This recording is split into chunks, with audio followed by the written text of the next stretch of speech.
जन्नात एक ऐसी मखलूक जिसके बारे में हम लोग बहुत कम जानते हैं, या एक ऐसी मखलूक जिससे इंसान बहुत डरते हैं। जन्नात को अल्लाह पाक ने आग से बनाया और आग 6 तरह की होती है, जिसमें असस्तआम, अबब मुराकुश, अफसु वफाफू, अलमदीनासू, दहमदस्त और जस्तकम है। अफसु वफाफू ऐसी आग को कहते हैं जो दिखाई नहीं देती, यानी कि वो आग जो हवा में जाके गायब हो जाए। जैसा कि आपने आग को जलते हुए देखा होगा, तो उस जलती हुई आग में से अचानक एक शोला ऊपर की तरफ उठता है और हवा में गायब हो जाता है। तो उस आग को हम अफसु वफाफू कहते हैं। और अल्लाह पाक ने इसी आग से जिन्नात को पैदा फरमाया, और यही वजह है कि हम जिन्नात को नहीं देख सकते।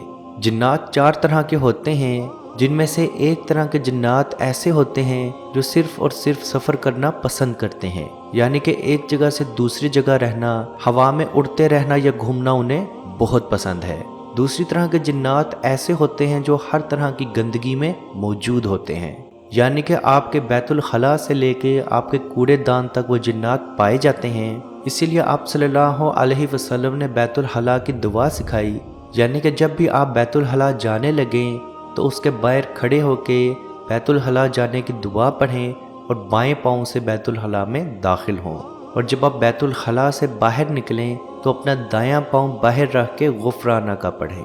तीसरी तरह के जिन्नात ऐसे होते हैं जो वीराने में या तन्हाई में रहना बहुत पसंद करते हैं, जैसे कि बहुत गहरी खाई या पहाड़ों में रहना पसंद करते हैं। चौथी तरह के जिन्नात आपके घरों में मौजूद होते हैं, और ये जिन्नात आपके छोटे बच्चों को तंग करते हैं या उनके साथ खेलते हैं।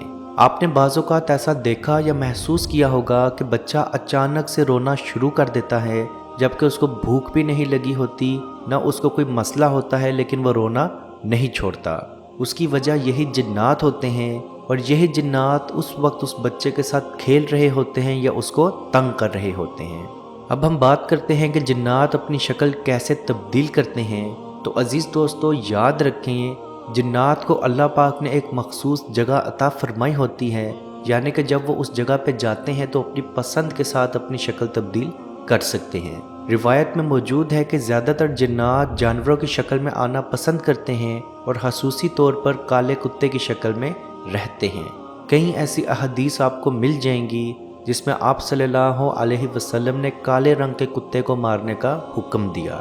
लेकिन इसका ये मतलब हरगिज़ नहीं कि हर काला कुत्ता जिन ही होगा, लेकिन आप सल्लल्लाहु अलैहि वसल्लम का फरमान है काले कलर के कुत्ते को मार दिया जाए। और सहाबा कराम जब मदीना में मौजूद थे तो मदीने के तमाम कुत्तों को मार दिया करते थे, और यहाँ तक कि अगर कोई मुसाफिर बाहर से आ रहा हो और उसका पीछा करते हुए कोई कुत्ता आ जाए तो सहाबा उस कुत्ते को भी मार देते थे।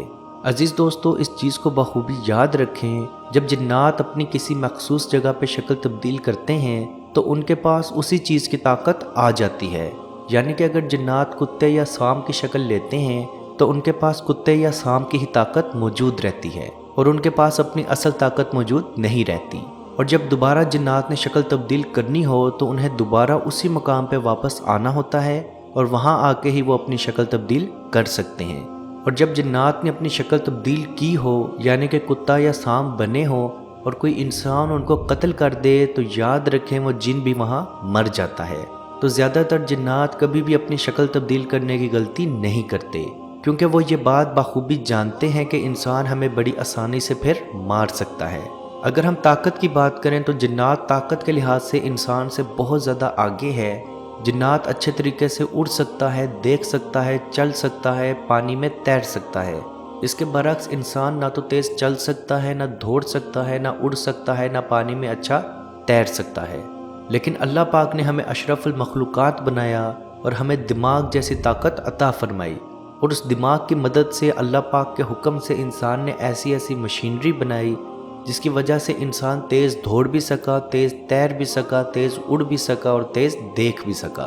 कुरान मजीद में और रिवायत में ये चीज़ मौजूद है कि इंसानों से जिन्नात बहुत ज़्यादा डरते थे, लेकिन इंसानों ने जब जिन्नात की मदद मांगना शुरू कर दी, जादू के लिए या शैतान की इबादत करना शुरू कर दी, तो जिन्नात को ऐसा महसूस होना शुरू हो गया कि वो तो इंसान से ज़्यादा अफजल हैं, तो उन्होंने इंसान को डराना शुरू कर दिया। अजीज़ दोस्तों, याद रखें, अगर आपको अचानक से कभी डर महसूस होना शुरू हो जाए یا دل میں اچانک سے ڈر بیٹھنا شروع ہو جائے تو اسی وقت زور سے 3 مرتبہ یا دل میں 3 مرتبہ اعوذ باللہ من الشیطان الرجیم اور 3 مرتبہ اللہ اکبر اللہ اکبر اللہ اکبر پڑھ لیا کرے۔ اس سے جنات آپ سے دور بھاگ بھی جاتے ہیں اور وہ دوبارہ آپ کے قریب نہیں آنا چاہتے۔ دوسرا طریقہ جنات کو دور رکھنے کا آیت الکرسی ہے۔ جو شخص رات سونے سے پہلے اور صبح اٹھتے ہی 1 مرتبہ آیت الکرسی کی تلاوت کر لے تو اس پورے دن میں شیاطین اور جنات اس کے قریب نہیں آتے۔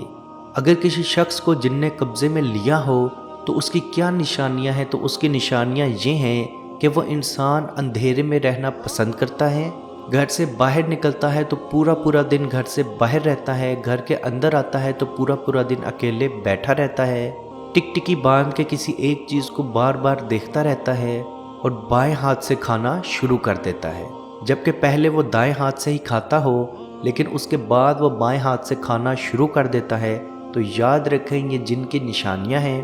اس کے علاوہ چیخو پکار یا ڈرانوے خواب آنا بھی جنات کی نشانیوں میں سے نشانیاں ہیں۔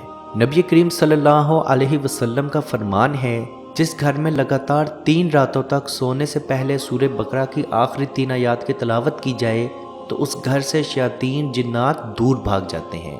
تو عزیز دوستو یاد رکھیں، ہر رات سونے سے پہلے سورہ بقرہ کی آخری 3 آیات کی تلاوت ضرور کریں اور اس کے ساتھ رات سونے سے پہلے اور صبح اٹھتے ہی 1 مرتبہ آیت الکرسی کی تلاوت ضرور کیا کریں۔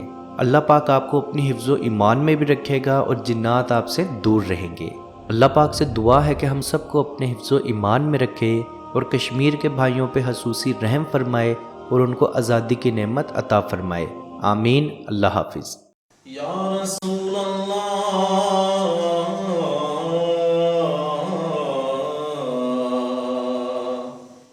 انظر حالنا، یا حبیب اللہ اسمع قالنا، اننی فی بحر غم مغرق ہز یدی سہل لنا اشقالنا۔ اے مالک و مولا کریم آقا صلی اللہ تعالی علیہ وسلم کے توسل کے ساتھ، اے مالک ہمارے اٹھے ہوئے ان گندے ہاتھوں کی طرف نہ دیکھ، مالک اپنا رحم اور اپنا کرم فرما، مقبوضہ کشمیر کے مسلمانوں کو آزادی کی نعمت سے مالا مال فرما۔